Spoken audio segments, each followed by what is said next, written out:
Olá, bem-vindos ao podcast Ecológica. Eu sou a Vera Kolosic e este é o meu podcast.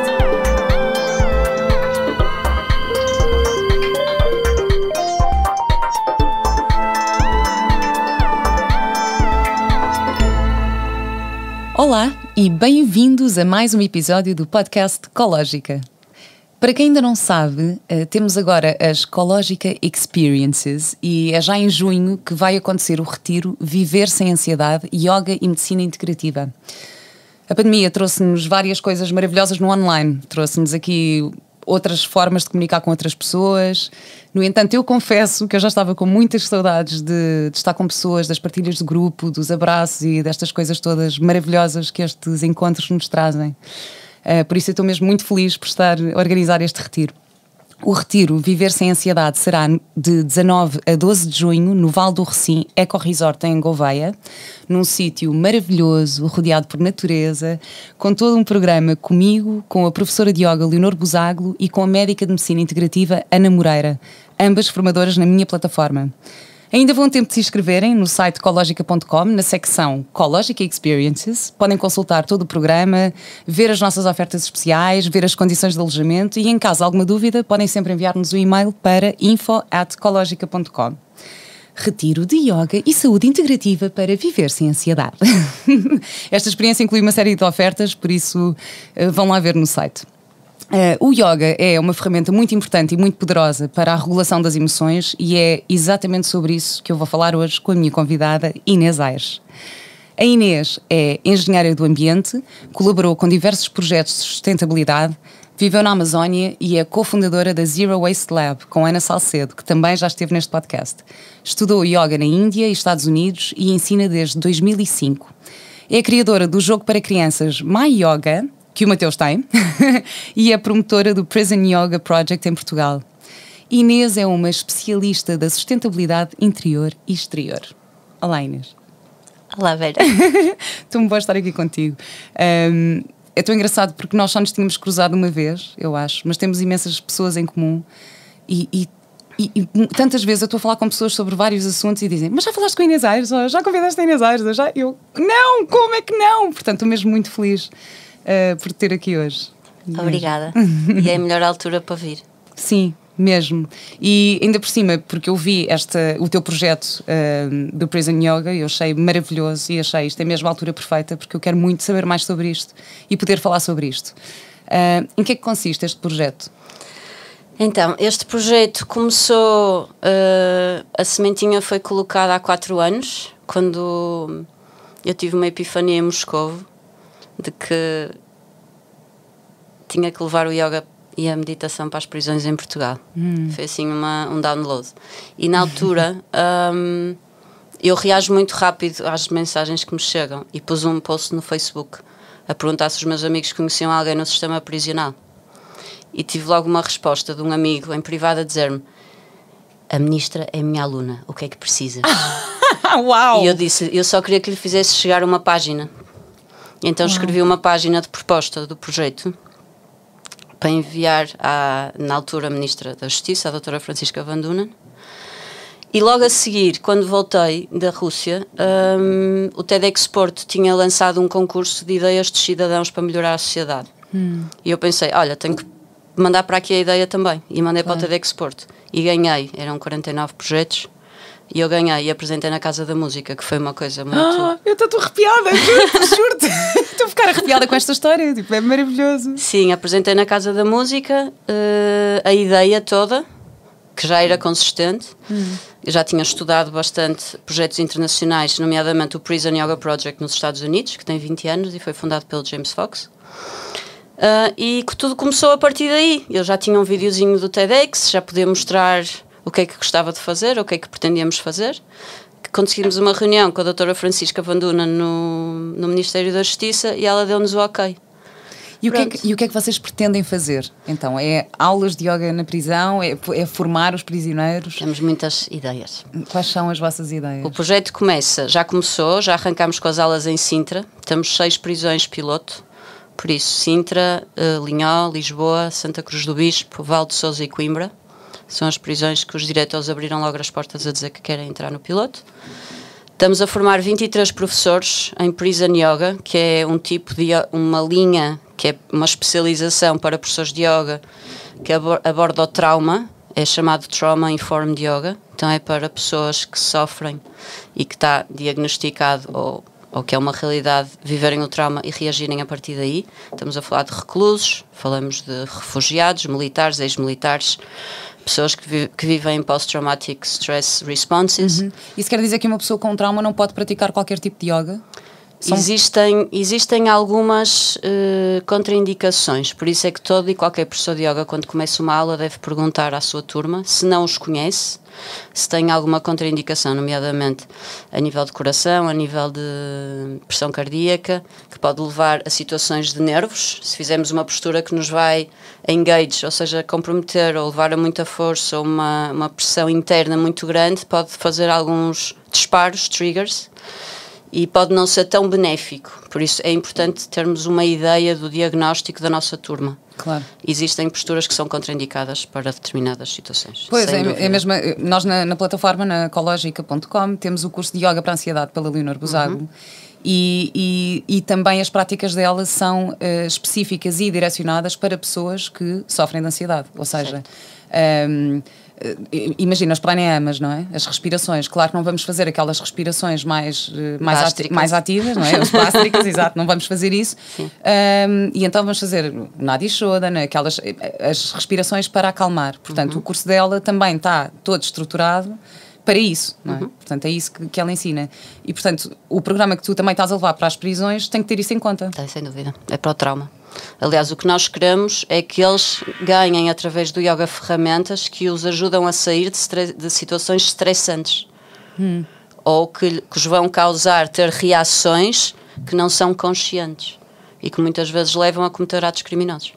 A maior parte dos crimes em Portugal são crimes de paixão, não são crimes premeditados. A sério? Sim, são crimes de reação emocional. Uau. Crimes de paixão. Não é premeditado. Claro.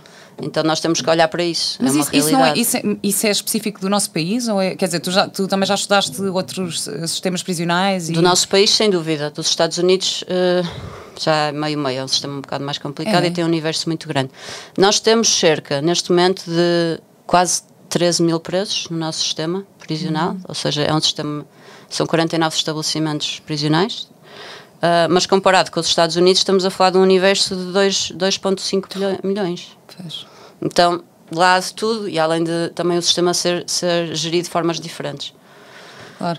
Sabes que quando eu fiz uma série, que era o Dentro, que passou na RTP há uns anos, ainda está na RTP Play, que era passada numa prisão de mulheres. E então eu fui fazer pesquisa para a prisão de Tiro.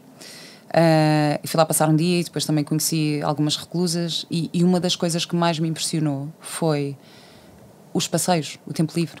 Porque dizem, agora tem tempo livre. E então o que é que elas faziam? Andavam à volta do campo de futebol, mas tipo em grupinhos, 2 e 3, a conversar, como se estivessem a passear no mercado, estás a ver? Mas a andar à volta, sempre a andar à volta. E aquilo deu-me uma, visto de fora, a sensação de gaiola, sabes? Aquela sensação de aquário, estás a ver, do peixe que anda à volta no aquário. Aquilo fez-me... Eu não tinha noção disto antes de ir lá visitar. Eu pensei assim, ok, a minha personagem, ok, é uma reclusa, é uma presa que está lá, ok, vou lá. E de repente são estas coisas que a mim também me ajudam a construir a personagem, não é? Que são estas imagens, essa sensação de não te poderes expandir ou não poderes ir mais longe, e que com o yoga podes conseguir isso, não é? É essa a tua intenção? Sem dúvida. Sabes que o que eu aprendi é que no sistema prisional português a única coisa que é privada é a liberdade. Eles podem ter acesso a tudo o resto. Ou seja, uma pessoa que é condenada a um crime e que vai cumprir uma pena, é-lhe tirada a liberdade. Tudo o resto pode ter acesso. E é por isso que nós queremos trazer o yoga, porque, ponto 1, para mim, que pratico há mais de 20 anos e dou aulas, é evidente tanto a transformação em mim, em todas as minhas dimensões, como o que eu vejo nas pessoas. Para alguém que está recluso, eu vejo, como eu te disse ao almoço, um retiro obrigatório. Nós vamos para os retiros porque queremos ir voluntariamente. Pagamos e vamos para sítios para nos recolhermos, podem para vir ao aprendermos. Retiro Ecológico, pronto, já em junho, 9 a 12 de junho, o primeiro Retiro Ecológico, portanto, sim, por escolha própria, sim. Exatamente. Estas pessoas vão para retiros obrigatórios. Então, por que não criar esse retiro obrigatório? Já que eles têm que estar lá dentro, e na nossa sociedade o nosso sistema é um sistema reintegrativo, e de recuperação, e não de castigo e punishment, como existem em outras sociedades. Se nós já sabemos que estas pessoas vão voltar à sociedade, a nossa pena máxima é de 25 anos, ninguém cumpre 25 anos em Portugal. Toda a gente vai voltar à sociedade. Estas pessoas vão se cruzar com os teus filhos, com os meus sobrinhos. Para mim é segurança pública. Eles terem ferramentas para poderem gerir o seu stress quando voltarem a estar cá fora. Claro. Para mim é ver assim, é ver que eu também estou a contribuir para a segurança pública do nosso país, que é o terceiro mais pacífico do mundo, aparentemente. Por isso vamos continuar aí. Para quem está lá dentro, é uma oportunidade, eles têm muito tempo. Uma pessoa que queira ficar boa em yoga e queira praticar e queira mergulhar e aprofundar os estudos, só precisa de tempo e prática. Pois é. É tão simples. Um tapete, um livro, tempo e prática. E presença. E eles ali têm isso. Quantas vezes quero eu tempo no meu dia para poder estudar e ler mais os meus livros e não tenho, porque tenho milhares de coisas para fazer. Ali é no fundo uma bolhinha que eu acho que, trazendo equipas como a nossa lá para dentro, podemos lhes levar um pouquinho dessa luz e fazer com que o tempo deles seja melhor aproveitado. Eu adoro estudar e acho que pode ser um lugar onde é bom estudar. Eu gosto de estar num mosteiro, como eu te dizia hoje, ir para os ashrams e dizerem-me o que é que eu tenho que fazer das 5:30 da tarde às 10 da noite e não ter que pensar, é para a aula de yoga, é para a aula de meditação, agora tenho que fazer isto, agora tenho que ir varrer o estúdio ou tenho que ir ajudar no Karma Yoga, porque é obrigatório, quando estamos num ashram, fazer Karma Yoga, ir lavar os pratos e fazer qualquer coisa que seja necessário. Por acaso, eu já falei aqui um bocadinho, eu já tive aqui algumas convidadas que falaram também da filosofia do yoga, mas para quem não ouviu esse episódio, explica só um bocadinho o que é o Karma Yoga e estes, portanto, os diferentes tipos para quem está a ouvir aqui pela primeira vez. Existem vários tipos de yoga. Existe o yoga do conhecimento, que é o Raja, existe o yoga do Jnana, existe o Bhakti, que é o yoga do coração, que é o yoga da devoção, existe o Karma, que é o yoga do serviço, existe o Hatha, que é o yoga físico. Assim, as grandes divisões. E depois dentro existem imensas linhas, e é o que se vê por aí, imensas linhas e formas que os maestros encontraram de traduzir os Yoga Sutras. Todas as linhas de yoga são válidas. Todas elas fazem-nos chegar ao mesmo lugar, que são estados meditativos. Todas têm o mesmo objetivo. E cada uma servirá a cada pessoa. Há milhares de pessoas diferentes, cada uma servirá a cada pessoa. O Karma Yoga é o karma do serviço. É quando nós, voluntariamente e gratuitamente, fazemos alguma coisa para melhorar a comunidade. Seja em que qual comunidade estejamos envolvidos. E damos um pouquinho de nós. É isso que tu pretendes, ou seja, criar uma estrutura, um programa dentro das prisões para que haja esse tipo de atividades, ou seja, ok, às 9 da manhã vais fazer Hatha Yoga, às 2 vais varrer com presença, ou é essa a tua intenção? Aí vai ser aí já mais à frente, porque estamos a mexer numa coisa que é um sistema de uma cadeia. Ainda ontem o comissário me lembrava, eu dizia, será que durante a primavera podemos fazer aulas cá fora? E ele olhava para mim e dizia-me, Inês, não se esqueça que isto é uma cadeia. E eu, está bem. Ou seja, há coisas que nós não podemos mexer. Sim. Mas pelo menos com os meus professores, sim. Nós neste momento o projeto é voluntário, por isso as pessoas todas que estão envolvidas e que vão começar a lecionar estão a dar do seu Karma Yoga, estão a dar do seu tempo, estão a dar do seu amor ao sistema prisional. E inspirar um bocadinho o que se passa lá dentro, sem dúvida. Eu acho que quando nós damos o exemplo, acabamos por inspirar as pessoas automaticamente. É a única forma de inspirar alguém, na verdade. E a parte dos princípios do yoga também podem ser muito úteis nesta transformação, não é? Porque eu acredito, quer dizer, eu suponho que também a tua visão seja que o yoga vai mesmo ter um poder altamente transformador para alguém que vive enclausurado, não é? Sim. E a parte dos princípios também é muito importante, toda a filosofia por trás. É, porque nós não nos baseamos, há uma ideia, a ideia da imagem do yoga no Ocidente está muito ligada à parte física, e é o que as pessoas veem, ok? É válido. Mas o yoga tem 8 partes, ou melhor, o Ashtanga Yoga tem 8 partes, que são os 8 limbs, ou angas. E o primeiro tem a ver com conduta, que são os yamas, tem a ver com o que é que nós fazemos relativamente à nossa conduta moral. O segundo tem a ver com os niyamas têm a ver com tudo o que fazemos para nos melhorarmos a nós próprios. E só depois é que entra o asana, as posturas físicas. Depois entra o pranayama, os respiratórios. Depois entramos no pratyahara, que é conseguimos desligar os nossos sentidos do mundo externo e ligar-nos ao mundo interno e fazer um withdrawal of senses, não é? Não estar reacionário a tudo o que existe à nossa volta e conseguir baixar a sensibilidade disto e ligar ao mundo dentro. Depois temos o dharana, que tem a ver com foco, o dhyana, que é a meditação, e finalmente o samadhi. Mas o que é importante para nós é que eles tenham um pouco de todos estes angas. É óbvio que a parte física é boa para nós entrarmos. É bom que o corpo sinta, é bom que uma pessoa que está muito bloqueada comece a sentir a energia a girar e os piquinhos e acordado e o corpo a ficar mais flexível, mais quente, mais aberto.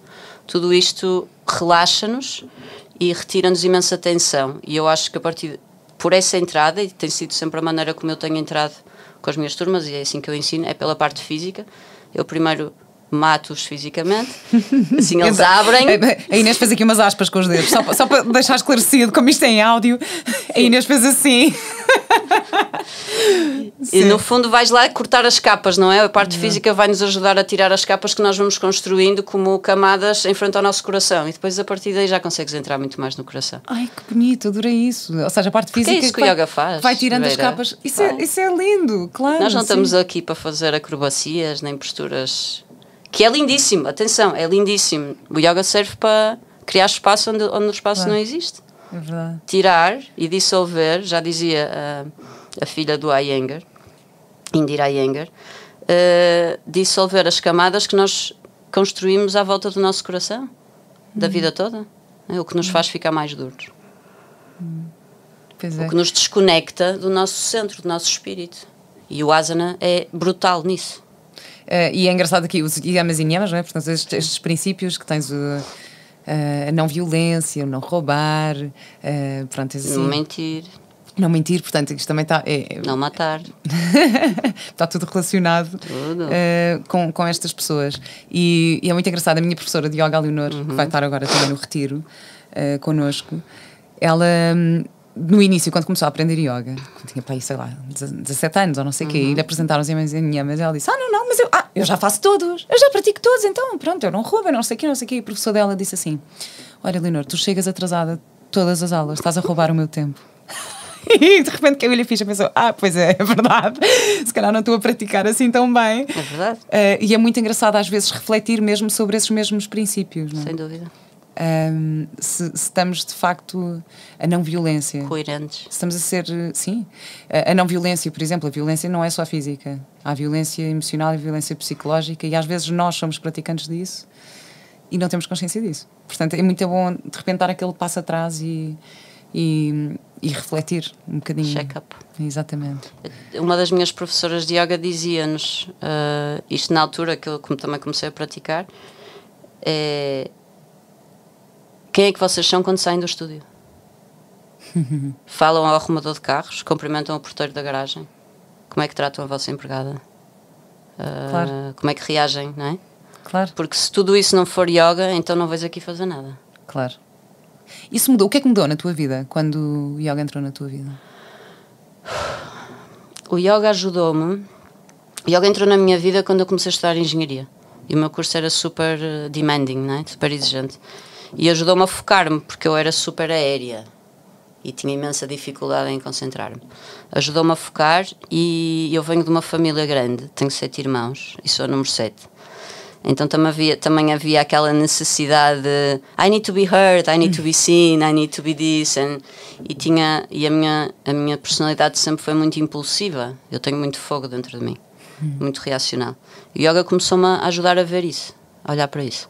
Por um lado. Por outro lado, corrigiu totalmente o meu corpo, porque eu vinha de balé clássico. O balé clássico estragou-me um pouco o corpo. Corrigiu-me o meu corpo. E fez de mim uma exploradora. Porque eu não me limitava a estudar uma linha. Eu queria ir experimentar diferentes linhas, diferentes professores, ir a diferentes lugares, perceber o que era, o que é que funcionava melhor para mim. E por aí fui traqueando o meu caminho. Aliás, andaste muito à procura por esse mundo fora. Muito à procura. É? Andaste a viajar pelo mundo à procura. Não, isto agora, pronto, esta foi meio uma private joke, porque nós estivemos a almoçar hoje e a Inês disse-me que já viveu em imensos sítios e no México e não sei o que, um amigo dela lhe disse... como é que foi? Já paraste de procurar? Sim. Foi isso que ele te perguntou, não Sim. foi?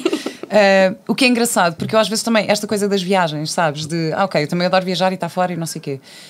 E que vivi fora. E eu depois perguntei-te em relação à questão da pertença, não é? Que depois chega a um ponto em que já não pertence a lado nenhum. Não pertences lá, não pertences cá, não pertences... Pronto. Ficas a questionar o que é casa, onde é que está a casa. A casa está dentro de mim, onde eu estou, são as minhas pessoas, mas tudo fica assim mais confuso. Tu andavas à procura ou andaste a fugir? Quando eu saí do Porto, eu andava à procura. És do Porto? Ainda não tinha reparado. Sou. Desculpa, não tinha reparado. Do Porto eu andava à procura, porque o Porto é uma sociedade pequena, fantástica, atenção, adoro a minha cidade e é onde a minha alma vive. E eu pertenço ali. Mas é uma sociedade pequena e conservadora, bastante mais conservadora que Lisboa. Tanto que durante muitos anos no Porto havia portuenses, em Lisboa havia pessoas do país inteiro, não é? E eu precisei de sair mesmo para estudar, porque eu sentia que estava a ficar limitada. Então foi numa procura. Ao mesmo tempo, eu acho que havia também um sentimento de fuga. Porque quando eu estava num lugar e se por alguma razão já não me sentia muito confortável naquele lugar, a minha reação era, ok, para onde é que eu vou seguir? E andava assim. Por isso era um equilíbrio ou um desequilíbrio entre o que eu queria estudar e aprender e explorar o mundo e ser independente, diferente da minha mãe, que foi mãe de 8 filhos. Eu queria exatamente o oposto. E conhecer e ter o maior número de experiências possíveis, conhecer o maior número de culturas possíveis, entender o que é o ser humano, no fundo, o que é que eu sou através dos outros, e ao mesmo tempo uma fuga de uma forma de vida, de uma sociedade, de preconceitos, de conservadorismo. Sim. E uma fuga de um clã, porque eu venho de um clã e houve uma altura em que questionei quem é que eu era fora do clã. E encontraste essa resposta? Acho que sim. Acho que agora com 40 anos já tenho uma resposta mais clara. Qual é a resposta então? Tu sabias que isto ia parar aqui, desculpa. Tu sabias? E eu ainda faço parte de um clã. Eu adoro o meu clã. Mas sei perfeitamente quem é que eu sou. E já não sou influenciada por isso. Okay. Porque a ideia também... Eu acho que tinha bastante essa dificuldade, até que ponto é que nós fazemos parte de alguma coisa e é nossa, e a nossa raiz é o nosso sangue, mas até que ponto é que nós deixamos de ser quem é que nós somos porque somos influenciados por isso. E eu consegui separar isso, deixar de me influenciar por este poder que vem do sangue e da família e do clã e das pessoas. Consegui fazer o meu caminho, mas nunca esquecer de onde é que eu venho. Sim. E amar aquelas pessoas acima de tudo. Sim, claro. E depois há coisas também no nosso subconsciente que estão presentes e que de vez em quando nos revisitam, não é? Eu por exemplo, faço psicoterapia bioenergética há muito tempo e coisas que eu achava que já estavam resolvidas e que agora, desde o início deste ano, que estou a voltar a deparar-me com os mesmos desafios, a revisitar os fantasmas e as sombras que vêm da minha infância, que vêm das minhas relações e que vêm não sei o quê, questionar outra vez, tipo, mas eu estou a fazer isto para quê? Para que as pessoas gostem de mim? Não, isto não faz sentido, tipo, já não preciso disto. Ou o meu limite, ser outra vez confrontada com o meu limite, que é uma questão que eu tenho muito que trabalhar nas minhas relações. Os meus limites a nível profissional, a nível pessoal, os meus limites com o meu filho, com as minhas... E de repente estou outra vez a ser deparada com isso, não é? Que é, ok, tenho mesmo que encontrar aqui esta estrutura. E é engraçado, houve alguém, uma amiga minha que me disse, não, 2022 é o ano da verticalidade, é mesmo o ano que te vai... Eu, não, mas eu já, tipo, sabes quando estás naquele momento e dizes, eu já sei, eu já descobri, eu já passei por isso, e tu de repente, pimba, acontecem coisas outra vez e tu, ok, está lá tudo, sim.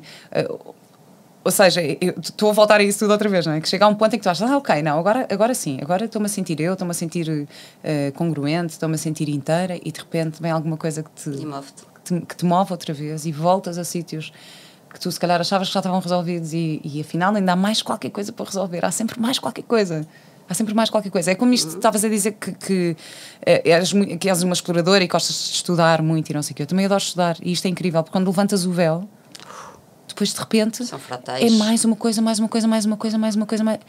Eu estou a sentir isto. Tu há bocado estavas-me a perguntar porque é que eu comecei este projeto e como é que eu comecei, eu estava-te a explicar. E é muito isto, eu comecei este projeto e de repente era uma coisinha e foi crescendo, crescendo, crescendo. Imagina, isto começou com... Eu ouvia podcasts e então comecei a ter a ideia de fazer um podcast, de repente, ok, curso online, uma plataforma, agora estou a fazer retiros, é tipo... As coisas vão... E é lindo, tipo, as coisas vão-se expandindo e vamos aqui encontrando e reencontrando. Eu acho que também há muito esta coisa do reencontro. Tu sentes que te reencontraste agora com este regresso? Sem dúvida. Sim. Sem dúvida. Voltar a casa foi das melhores coisas que eu fiz. E não na melhor circunstância, mas foi das melhores coisas que eu fiz. Qual foi a circunstância que te fez voltar? O meu pai. Eu voltei, já estava a organizar a minha vida para voltar para viver com ele mais 10 anos. E quando eu voltei, ele decidiu partir. Então, mais uma vez, a questão da fuga. A que é que eu andei a fugir ou o que é que eu andei à procura. Porque no fim, que não é fim, que naquele episódio, quando eu decidi que era aquilo, eu agora vou para casa para viver contigo porque eu quero estar ao pé de ti, ele decidiu dizer, ok, o meu tempo na Terra acabou e eu agora vou para outra dimensão. Como é que foi esse para ti? Como é que foi esse processo?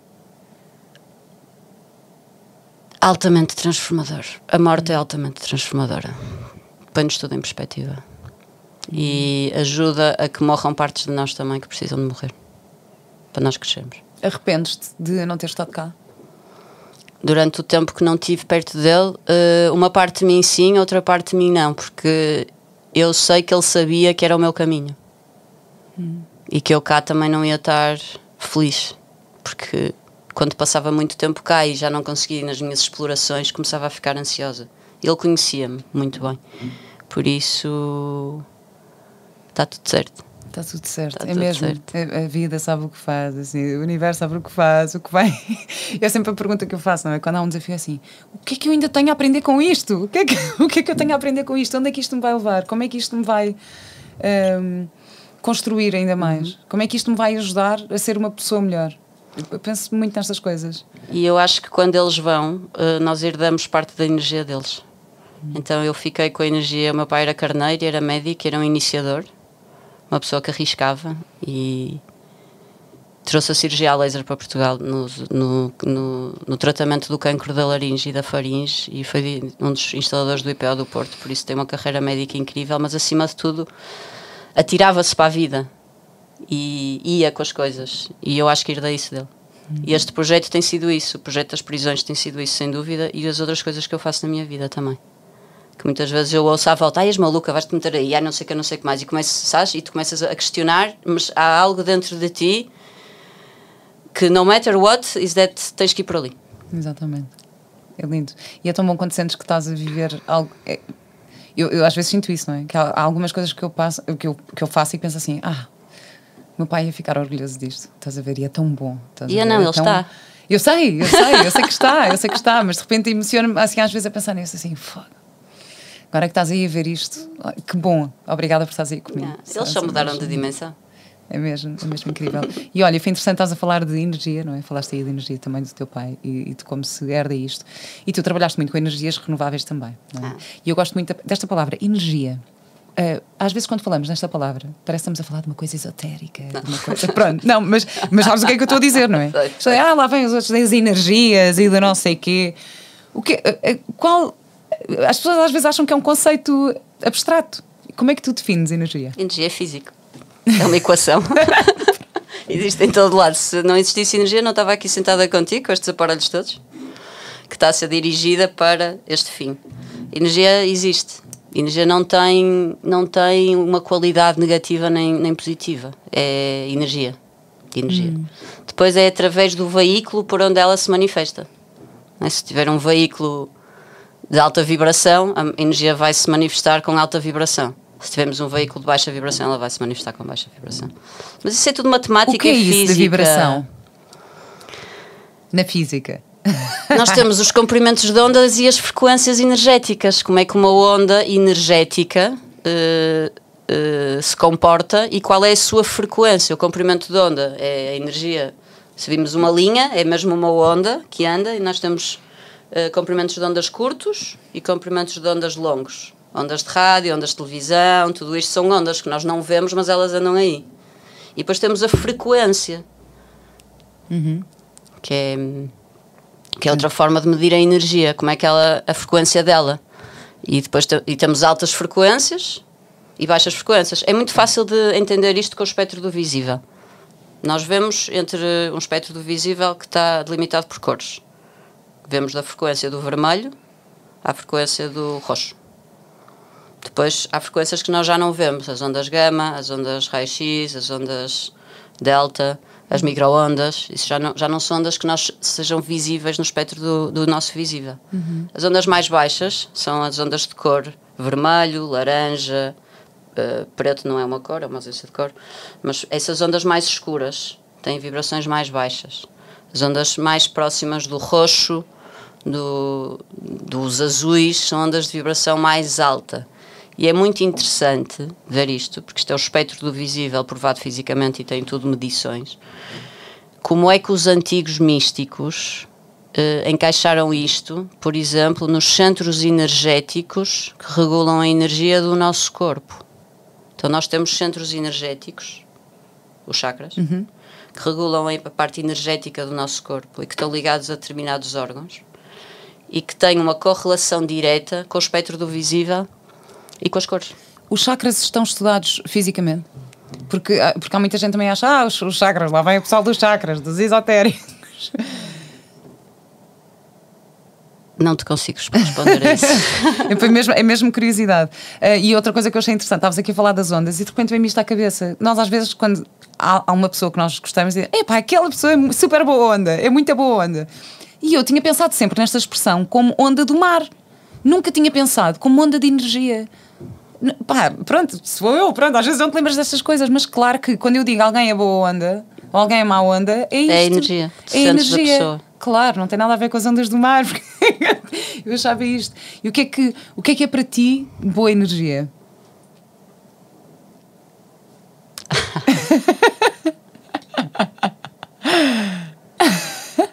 É leve. É leve. É leve. É uma energia leve. Quando a energia está densa e pesada. E tu sentes isso? Sinto. Eu acho que qualquer ser humano é capaz de sentir isto. Acho. É muito simples. Eu também acho. Podemos não saber interpretar ou racionalizar, mas uma pessoa sabe quando entra numa sala e não se sente bem. Ou quando entra numa sala e se sente bem. Ou quando está na presença de alguém que o drena. Ou quando está na presença de alguém que o eleva. Quando faz alguma coisa em que se sente energizado e quando faz alguma coisa que se sente sugado. Claro. Qualquer ser humano sente isto. As crianças é super fácil, são os pêndulos super fáceis. Para vocês observarem os vossos filhos, eu observar os meus sobrinhos, como é que eles reagem a determinadas pessoas. E nós próprios, porque é que alguém feels good, tem boa pinta, gostei daquela pessoa, ou porque é que alguém you're like, I don't know. Olha, sabes que isso agora estás-me a fazer lembrar uma coisa. Eu lembro-me quando, há uns anos atrás, imagina, se eu tivesse que fazer uma personagem mais sexy, ou não sei o quê, ou eu assim, pá, esquece, não é a minha cena, não consigo. Eu sempre que fazia estava a fingir. Tipo, sim. Tipo, eu estava a fingir. E eu comecei a pensar, o que é sexy? O que é atrativo? E eu comecei a observar e a perceber que o que é atrativo é a confiança. Tipo, uma mulher confiante. É que pode ser uma mulher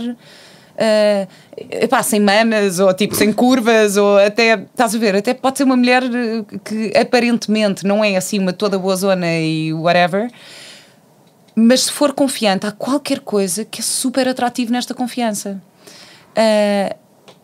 E foi muito interessante quando eu comecei a perceber isso, não é? Porque imagina, para fazer uma personagem sexy, eu achava que era tipo o exterior, a aparência, eu não sei o quê. Não, é muito mais atrativo. Tu seres o confiante, porque quando tu és confiante, tu não tens que fingir que és, porque tu estás. Tu és. Tu és só, tu não tens que fazer. É só ser. Não é? Há uma coisa que eu acho muito interessante no mundo corporate, que eu às vezes levo com o mundo corporate, que é, não tens que ser, também tens que parecer. E eu olhava e dizia assim, não estou a perceber. Então se eu for, para que é que eu vou ter que parecer? Se eu já sou, porque é que tenho que perder energia em parecer? Se eu já sou. Claro. Mas tu ouves muito isto. Ai, não chega só a ser. A pessoa tem que parecer. E tu, não. Tu tens que ser. E ser transparente acima de tudo. Pois. Exato. Isso, porque assim olha, as pessoas sabem exatamente o que eu vou contar. E claro. não se perde tempo. Porque falta de honestidade é falta de tempo. E não temos tempo, temos muito trabalho a fazer. Não, e aí até voltas, por exemplo, a Brené Brown, que faz aquele trabalho incrível do poder da vulnerabilidade, não é? E dos líderes e não sei o quê, como é importante tu saberes mostrar a tua vulnerabilidade também, não é? Se estiveres sempre a tentar parecer ser outra coisa... Credo, Jesus. Não, não há heróis. Exato. Heróis. Nem te... O herói chega a casa e chora. Exato. Se eu preciso. Ainda hoje estávamos a falar sobre isto, porque estivemos a falar, claro, da questão dos Oscars, não é? Do Will Smith e do Chris Rock e desta questão toda que foi assim bastante polémica. E estivemos a falar sobre isto também por causa da questão das prisões, não é? Dos prisioneiros com quem tu estás. Porque eu questionei-me imenso o que é justo, não é? E eu, sinceramente, quando olhei para o Will Smith, eu pensei, coitado, ele deve estar emocionalmente todo... E eu só pensei, ele não está bem, coitado. E é a mesma coisa, eu contei-te daquele programa. Pronto, eu às vezes vejo assim os programas, que eu gosto de ver o Preso no Estrangeiro. E vi um programa que era sobre prisioneiros que estão como é que se diz? Na Death Row.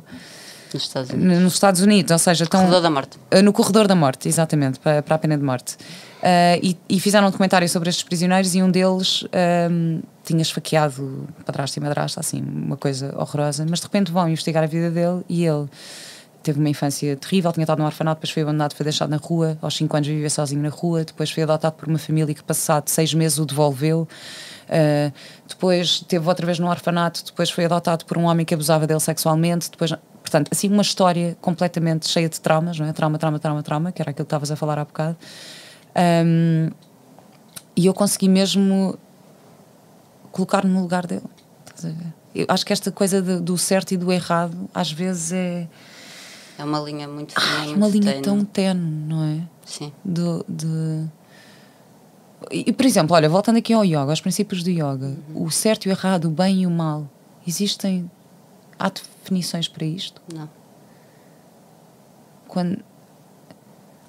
Por acaso é engraçado, a Leonor Bezago, a minha professora de yoga, que vai estar no retiro de yoga para a ansiedade, uma vida sem ansiedade, do retiro ecológica, ela contou-me uma história muito gira, que era um rei... Espera aí, deixa-me ver se eu me lembro. Então, o rei que pede queria ver se o...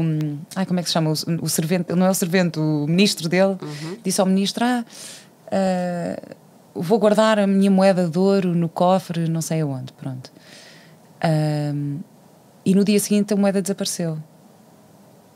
Foi uma coisa assim, depois havia o ladrão. Olha, não me lembro, tenho que ir rever o episódio da... Não, mas tinha a ver com, basicamente, o ladrão que roubou depois confessou ao rei, então era tipo, pior é aquele que mente do que aquele que confessa o seu crime, sabes? Então ele passou a confiar mais no ladrão do que no próprio ministro, porque o ladrão acabou por ser mais honesto do que o outro. Pronto, é uma história assim. Agora não sei se tu sabes, mas há 1000 histórias destas para falar sobre estes princípios. Eu acredito em verdade e mentira.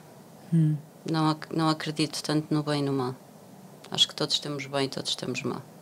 Todos somos possíveis das coisas mais extraordinárias no planeta e no nosso downside também somos possíveis, capazes de fazer coisas muito feias. Pois é. Portanto, que temos isso na dualidade da existência humana, do que se passa no planeta Terra. Temos o melhor e temos o pior. Ainda a acontecer.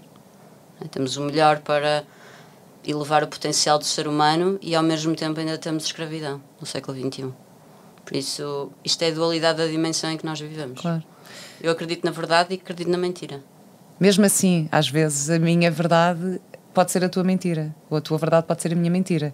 Por isso ou seja, a verdade, isto porque eu costumo dizer muito, a minha ecológica é viver em verdade. Eu digo isto é quase o meu lema, assim, perguntam-me qual é a tua ecológica de vida? Eu vou viver em verdade, com aquilo que eu estou a pensar, a sentir e a fazer num determinado momento. Não, ou seja, é mais o conceito de congruência do que coerência, não é? Eu não tenho que ser coerente. Imagina, eu ontem gostava de uma coisa, hoje gosto de outra. Mas estou a ser verdadeira certo. Neste momento. Mas no teu ponto de vista, tu estás a ser verdadeiro. Se a verdade é algo redondo, é uma esfera redonda. Sim. Eu nunca vou conseguir ver o lado todo da esfera. Eu vou precisar que tu mostres o teu lado Exato. da esfera. Então, quanto mais pessoas viverem nesta verdade, mais perspectivas desta esfera nós temos. Isso é super interessante. Isso é muito giro. Porque eu nunca vou conseguir ver a verdade completa de alguma coisa, porque tenho apenas o meu ponto de vista enquanto ser humano, encarnei neste corpo, vejo daqui. E tu vês daí. E eu, para entender o todo, vou ter que entender a tua verdade e conhecer a tua verdade. E a da Maria, a do José, a do António. Isso é a história do... Todas as verdades. Isso é a história do Flatland. Já leste esse livro?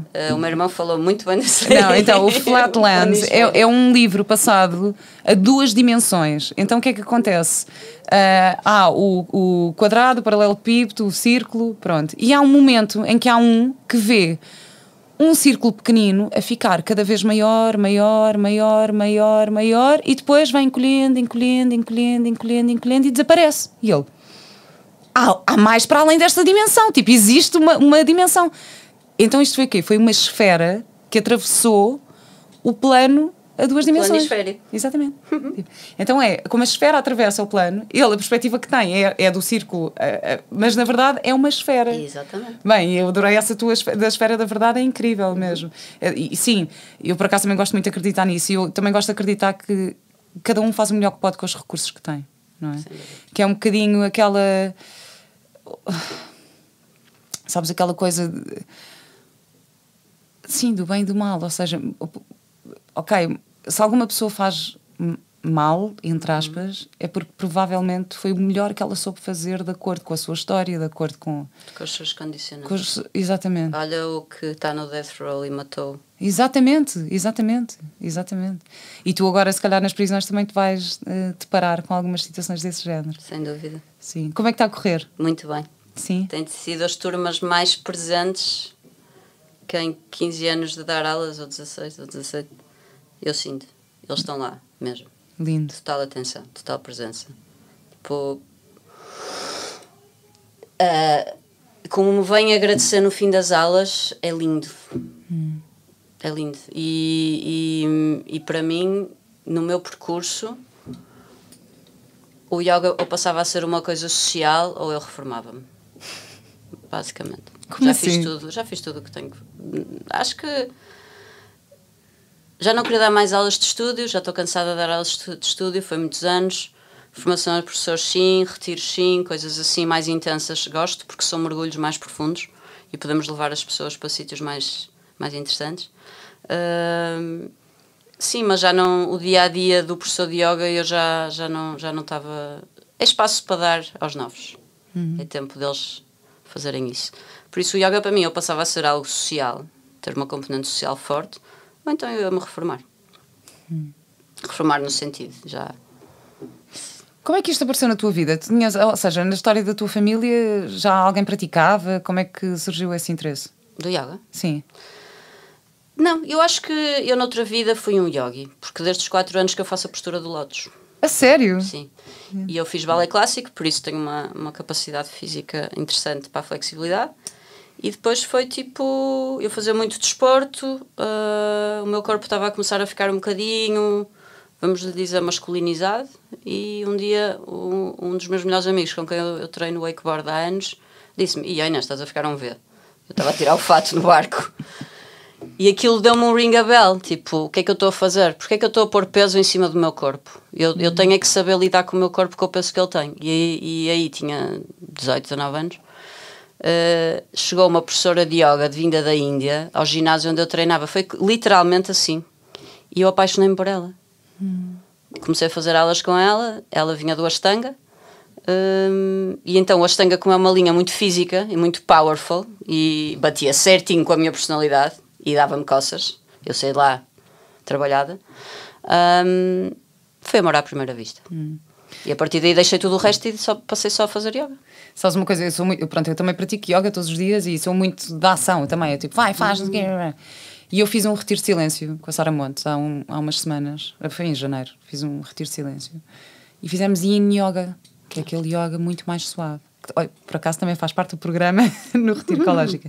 Mas fizemos o Yin Yoga e eu fartei-me de chorar, juro-te. Olha, eu chorei tanto. Naquela aula de yoga, eu que faço sempre, todas as manhãs, as posturas certinhas, não sei o quê, bora, assim, super ativo. O Yin Yoga é muito mais suave, relaxante, as posturas são, entre aspas, leve. leves, pronto, suave. Mais intenso. Eu acho que tem uma intensidade diferente. Para mim foi super intenso. Eu fartei-me de chorar. E porquê? Porque eu tenho que trabalhar. É uma das coisas que eu estou agora também a deparar-me. Trabalhar mais este lado, mais suave, mais feminino. Mais in. Mais in. Porque eu tenho naturalmente uma energia muito mais young, não é? Então, e de repente eu deparar-me com isto nesta aula, olha, eu chorava vai birrenha, tipo a chorar, mas aquilo saber muito bem de repente o meu corpo a adaptar-se àquelas posturas, daquela forma, com aquela energia, com aquele ritmo de respiração, foi assim, foi altamente libertador mesmo, foi super bonito. E é muito bom quando... Eu acho que o nosso corpo também tem um conhecimento incrível, e isso é uma das coisas incríveis do yoga mesmo também, que é, podes fazer a mesma postura durante um mês, só que há um dia em que vais fazer a mesma postura e que ele vai tocar num sítio emocional e começas... Clique. É isso, e faz um clique e de repente começas... Faz. E é porque tu acumulas também as tensões no teu corpo, não é? As tuas emoções, as tuas tensões emocionais estão todas escondidas alguns, não é? Por isso é que se chamam posturas psicoativas. Exatamente. Por isso é que se chamam posturas psicoativas. O corpo armazena tudo. E é um pêndulo incrível. Nós só temos é que saber lê-lo. Há uma necessidade muito grande das pessoas se ligarem ao seu corpo e perceber lê-lo. Aprender anatomia. Porquê que a anatomia não é dada na escola? Conhecer a nossa ferramenta, claro, que é a melhor coisa que nós temos, é das melhores engenharias alguma vez concebidas pelo criador, ou seja quem for, ou aquele que tem muitos nomes ou não tem nome nenhum, ou como é que nós viemos aqui parar. Diz a senhora engenheira, isto é a senhora engenheira que está a dizer. Isto é a senhora engenheira que está a dizer. É verdade. Eu fui para a engenharia para encontrar Deus. Atenção. A sério? Eu fui para a engenharia para encontrar Deus. Uau, exatamente. Encontraste Deus na engenharia? Encontraste mais ou menos. Foste para a engenharia ambiental, portanto encontraste Deus na natureza, com certeza. Sem dúvida, é a casa dele. Não é? É mesmo. E é das manifestações mais incríveis. Olha, a natureza é perfeita. Pois é. Perfeita em todas as suas formas. Pois é. Voltando ao que estavas a dizer, das dimensões, onde é que estávamos? Agora não sei, perdi-me, mas foi muito divertido. Olha, perdi-me. Não, estávamos a falar das emoções no corpo, de como as emoções, exato, como as emoções estão presentes no corpo. Quando nós não as conseguimos libertar, e existem disciplinas sobre isto, sobre libertar as emoções, elas acumulam-se e começam a criar-nos tensão e começam a limitar os nossos movimentos. Por isso é que o yoga ajuda-nos a mover, a ganhar flexibilidade, a ganhar espaço e força, e estas tensões libertam-se e saem do corpo. Tu has de reparar, é muito interessante ver pessoas corcundas. Temos um bom exemplo. O corcunda de Notre Dame era triste. Porquê é que ele era corcunda? Porque era triste. Porque tinha o coração fechado. O que é que acontece quando nós fechamos o coração? Os ombros fecham, isto começa a crescer.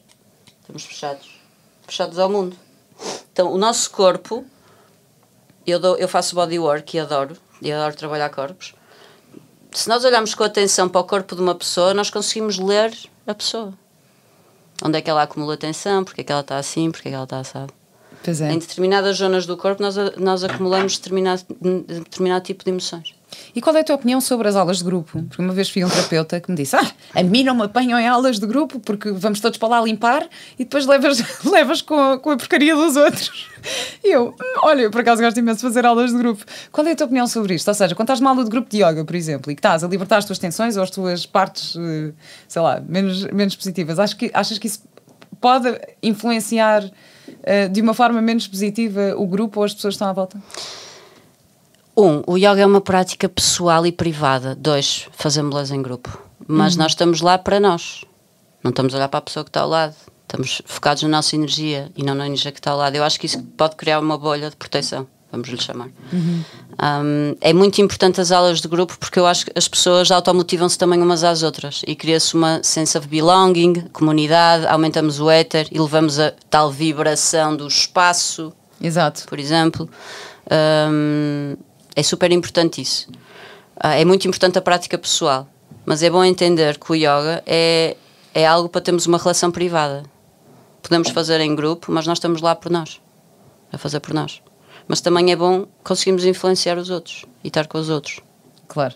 Eu não sinto contaminação, eu sinto elevação. Eu digo-te uma coisa, quando me disse isto eu até fiquei surpreendida, que eu penso assim, eu adoro aulas de grupo e claro que há aulas de grupo, aquilo que eu estava a dizer, que fiz a aula de Yin Yoga, que estava a chorar e que já me aconteceu estar em aulas e que estão outros a chorar, nunca foi para mim uma coisa que me tenha influenciado de uma forma menos positiva, sabes? Sempre foi uma coisa que, ok, está a acontecer e às vezes isso até faz parte. Tipo, às vezes até te podes bloquear qualquer coisa. É um bocado, olha, é como a magia, sei lá, dos retiros de rituais, de cerimónias, seja o que for. Quando uma pessoa expressa uma determinada emoção, isso às vezes provoca uma coisa em ti. Eu lembro-me perfeito. Olha, eu fiz um retiro com a Dina do Corpo de Medicina, não sei se conhece o projeto dela, que se chamava Naked Soul Day. E então eram só mulheres e eram convite à dança e depois também foi um convite à nudez e tudo isso. E estávamos a trabalhar questões umas das outras, não é? Claro. E eu lembro-me, às tantas, de estar quase a canalizar uma questão de uma outra mulher que lá estava e que tinha uma questão de fertilidade e não sei, que nunca foi uma questão para mim, nem sequer, mas eu estava a chorar de amor por ela. Tipo, então parecia que eu estava a canalizar a dor dela, sabes? Foi assim. Foi super bonito e foi lindo, tipo, e todas nos tocámos em algum momento com estas coisas. Portanto, eu nas aulas de yoga, na verdade, também sinto isso. Nunca senti em nenhum momento que me fosse afetar de forma negativa eu estar com alguém epá, que está a sofrer, que não sei o quê. Pelo contrário, eu acho sempre que estas coisas acontecem nos timings. Olha, houve uma muito boa, um dos primeiros retiros que eu fiz na Comporta, com o Rup Verma, que era um citarista indiano espetacular. Aliás, já não foi com ele porque ele entretanto partiu e depois a mulher dele veio cá fazer um outro retiro em honra, em homenagem a ele, a Tracy, e depois fizemos estávamos a fazer uma meditação e ela começa a cantar e uma das participantes, que era assim uma mulher já mais velha, tipo de 60 e tal anos e não sei o quê, mas assim toda tipo super disponível, tu se calhar até conheces, é a mãe da Maria João Viana, que é do Porto também, não sei se conheces. Bem, pronto. Mas assim, uma mulher assim, tipo super espampanante e não sei o quê. E então, houve a Tracy, que era a nossa professora, a cantar, tipo, a fazer os seus mantras, e ela começa a cantar também, mas super desafinada. Tipo, super desafinada, sabes? E às tantas, estamos ali a tentar meditar, e uns assim a tentarem estar muito concentrados, até cá o primeiro que faz... E começa-se a rir, e começamos todos a rir, olha, partimos a rir à gargalhada. Mas foi lindo, porque houve um momento em que estávamos todos, tipo, a fingir que não estamos a ouvir, não, vamos respeitar que ela está a desafinar imenso, mas às tantas, tipo, foi muito, muito melhor para o grupo. Aquela libertação de só nos partirmos a rir do que estarmos a fingir que estamos a tentar concentrar-nos na espiritualidade e que isto não está a acontecer. Porque acontecem estas coisas. A espiritualidade tem que ser leve. Exato. E divertida também. Exato, exatamente. Não, seca. Exatamente. Não voltamos àquela questão da igreja e do... não. A espiritualidade tem que ser leve e divertida. Tem muito de ter sentido de humor. Claro. Todos os meus professores têm imenso sentido de humor. Eu acho que eu escolho-os pelo sentido de humor. Ainda bem, eu acho que é importante. É super, super, super importante também. Olha, então já estamos aqui a chegar ao fim. Eu ia-te perguntar também, pronto, também tive aquilo que tu fazes várias cerimónias também, incluindo os Guardiões do Fogo. O fogo. O que é ser Guardião do Fogo? Então, ser o portador de fogo é usar o fogo como ferramenta de ligação com o divino. Estabelecer um canal, ter um telefone direto para o outro lado. Abrir o ouvido aos nossos guias. Ser guardião de fogo é trabalhar com um elemento, que não é só um elemento. É um elemento, é um espírito, é um mestre. O fogo existe nas nossas vidas há milhares de anos e transformou o homem, transformou a vida do homem. E do que eu estudo, existem práticas de fogo de ligação espiritual desde o tempo de Ramana, que são 5.700 anos antes de Cristo. Temos o fogo presente em várias, em todas, eu acho que em todas as ideologias religiosas, e o Espírito Santo é representado por fogo, o fogo do Espírito Santo. Eu comecei a aprender fogo como prática espiritual com os maias, quando vivia no México. E com a minha professora, com a Dona Maria Galindo. Porque a cerimónia de fogo é o centro da prática espiritual maia. E basicamente nós criamos um vórtex com os nauals. Os nauals são as energias que estão à nossa volta, no fundo, e que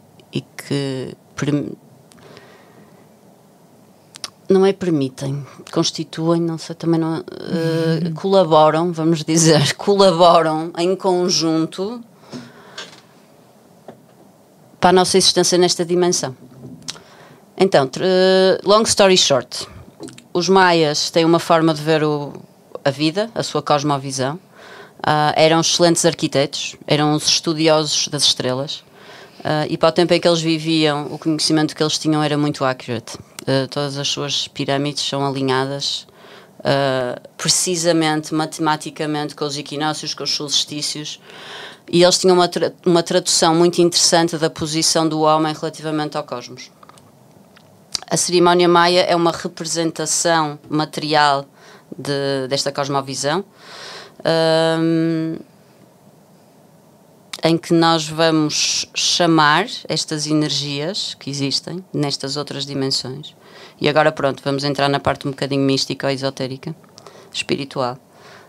Eu não acredito que nós estejamos aqui sozinhos, mas não é sozinhos no plano físico, é sozinhos nos outros planos todos. Acredito que temos guias, acredito que temos entidades que vivem noutras dimensões e que nos influenciam. Como no planisfério, temos os retângulos e as esferas. Nós, neste caso, seríamos os retângulos e existe um par de esferas que sentimos, sabemos, não sabemos, existem, não existem, mas eu sei que é real, porque o meu corpo, que é o melhor pêndulo que eu tenho, diz-me que é real. Os portadores de fogo trabalham com o fogo como um instrumento de cura. Usamos uma copaleira. Uma copaleira é uma peça de cerâmica que contém os 5 elementos, que representa a união do feminino e do masculino, por isso a criação da vida. Trabalhamos com plantas de defume. As plantas, quando são usadas em defumação, têm propriedades medicinais. Quem estudar medicina natural e principalmente a aplicação de plantas verificará que uma das primeiras formas de cura que o homem encontrou era o defume das plantas, e os bebés eram defumados desde pequeninos e ainda são em vários lugares. E na verdade é assim, em várias religiões ainda é usado, ou seja, sem dúvida, tu entras nas igrejas, tens os incensários, tens os indianos com os seus incensos, tens os mexicanos com os seus copais, tipo os marroquinos. Passando. Exatamente. E tem o lado científico. Quem defuma com determinado tipo de elementos que sejam de qualidade consegue literalmente limpar o ambiente de bactérias. Há estudos científicos já feitos sobre isto. Nós criamos cerimónias, reunimos-nos todos os 21, existem portadores de fogo desta linhagem já espalhados um pouco por todo o planeta. Quando nos reunimos nos 21, estamos a levantar rezos para serviço planetário, chamamos que é fazer acupuntura à nossa Mãe Terra, que bem precisa. E iniciamos esta forma de trabalho. Formamos portadores de fogo para poderem levantar rezos, com vários tipos de intenções. O que é que isto quer dizer? Eu já casei pessoas, já batizei pessoas, já fiz funerais, já levantámos rezos para aniversários, já levantámos rezos porque alguém precisa e está doente, com vários tipos de intenção. E, nomeadamente, começámos uma turma que é para apoiar assuntos de morte. O que é que eu sinto? Sinto que no Ocidente as pessoas têm muita dificuldade em falar deste tema e não se preparam para este tema. Para os maias a morte não existe. Isto é uma passagem para outra vida. Para os budistas é a forma como eles levam a vida, é prepararem-se para a morte. E depois chegamos aqui ao Ocidente e, meu Deus, começas a falar de morte e as pessoas começam a ficar desconfortáveis nas suas cadeiras. Então também começamos uma turma que ajuda processos de morte, tanto pessoas que estão a partir, como mesmo no momento da partida, e depois ajudar a própria família a ficar mais em paz com a partida do seu ente querido, do seu amado. Os mexicanos têm o Dia de los Muertos, que quem puder ir ao México e quem puder viver essa altura, faça-o, porque é muito especial. e eles acreditam que nesse dia o véu entre o mundo dos vivos e dos mortos fica mais fino, então nós conseguimos receber mensagens e comungar com estes nossos entre queridos que já estão noutras dimensões. Eu acho que isto deixa-nos em muita paz, perceber que isto não vai acabar aqui. Eu acredito nisso, que a vida não acaba aqui, que somos infinitos e vamos continuar aí na roda de samsara até a nossa alma se libertar. E que podemos aceder a essas dimensões. É muito bom a nível pessoal, porque cria um canal de meditação, no fundo, e cada portador vai recebendo as suas mensagens na sua comunhão com o fogo. Aliás, para quem acha que tem alguma dificuldade em meditar, um exercício muito bom é acender uma vela e ficar concentrado na chama da vela só durante 30 segundos, um minuto, seja o que for, e já nos põe num estado acalma, exatamente, acalma muito a nossa mente. Portanto, é também uma ferramenta super, super útil. No retiro também vamos ter um momento do fogo. Estou muito contente. Pronto, já falei muito nisto. Se vocês tiverem interesse, podem ver o programa em ecologica.com, na secção Ecologic Experiences. Queria só perguntar se há alguma forma que nós podemos contribuir para o projeto, para o Prison Yoga. Era bom que fossem visitar o nosso site, que é o prisonyogaprojectportugal.com. A nossa página de Instagram é igual. Agora que o projeto já está a arrancar nos estabelecimentos prisionais, eu já acho pertinente falar sobre ele. Procuramos patrocinadores e apoios, mas está lá tudo na nossa página, quem quiser conhecer melhor. Professores que queiram fazer parte, temos um formulário que podem preencher. Boa. E sim, e estamos a dar os passinhos. Estou muito contente. Anteontem recebi uma mensagem da ex-ministra a dizer que estava muito contente com o projeto. Boa, mesmo. Olha, eu desejo toda a sorte do mundo com este projeto mesmo. Espero mesmo que isto corra bem. Acredito que pode mesmo trazer grandes transformações pessoais. Olha, a mim o yoga trouxe mesmo uma transformação muito grande e estou muito grata por isso. E por isso é que eu também quero partilhar isto. E por isso é que eu, na minha plataforma, dos primeiros cursos que tive, era um curso de yoga. E por isso é que eu agora, primeiro retiro, quero pôr lá. Gosto mesmo muito disto. É uma ótima ferramenta. Sabes uma coisa? É a ferramenta de autoconhecimento e autodesenvolvimento mais antiga mapeada no mundo. Não quer dizer que seja a mais antiga, mas que nós saibamos, olha, é mais antiga. Pois é, isso é Por incrível. Isso é incrível. Já foi testada, já está a ser testada há 4.000 anos. Pois é. E recomendo também o teu jogo My Yoga, o jogo. Que é um jogo muito giro para jogar com crianças. Eu já o joguei com o Mateus e foi muito divertido. Portanto, é uma forma também de começar a levar estas posturas e esta consciência aos mais novos. Portanto, My Yoga, isso está à venda em imensos sítios. É da Majora. É da Majora, portanto anda por aí.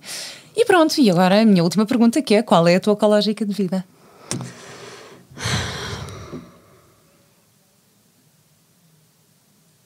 Viver cada momento como se fosse o último. Estou toda arrepiada. Podes crer, também eu. Olha, muito, muito, muito obrigada. Obrigada. E até breve.